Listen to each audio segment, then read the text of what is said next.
कोरबा के medical college में pharmacy staff मन के मनमानी चरम सीमा में है। दूर दराज ले इलाज बर आए मरीज मन ला काफी परेशानी के सामना करना पड़त है।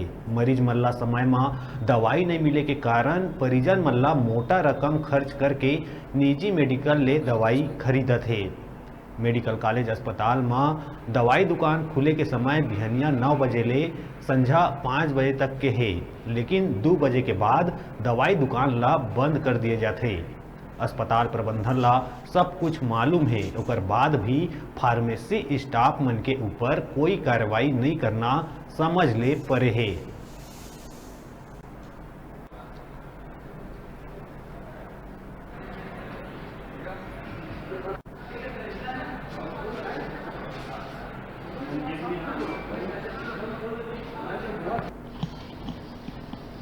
क्या नाम है आपका?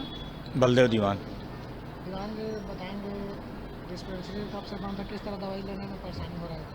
अब डिस्पेंसरी का जो समय है उस समय पर डिस्पेंसरी खुला नहीं रहता है, तो जो दूर दराज से जो लोग आए रहते हैं जिनको दवाई की मुख्य आवश्यकताएं हैं उनको बाहर से मेडिसिन खरीदना पड़ता है, जो कि उनके ऊपर भारी पड़ता है। और जो भी यहाँ पे मतलब डिस्पेंसरी जो चलाया जा रहा है जीवनदीप समिति की तरफ से, वो डिस्पेंसरी क्या है समय के साथ साथ में नहीं खुलता है, जो कि एक टाइम के हिसाब से खोला जाता है, जिससे दूर दराज से आए हुए लोगों को काफ़ी परेशानी का सामना करना पड़ता है।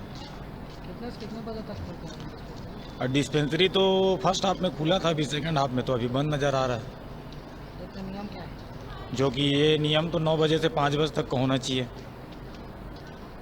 कितना परेशानी होता है मरीजों को? बहुत ज़्यादा परेशानी होता है, जैसे अब यहाँ आसपास से लोकल जो आ रहते हैं उनको तो दिक्कत नहीं होता, जो दूरस्थ ग्रामीण जो आए हुए रहते हैं उनको काफ़ी दिक्कतों का सामना करना पड़ता है।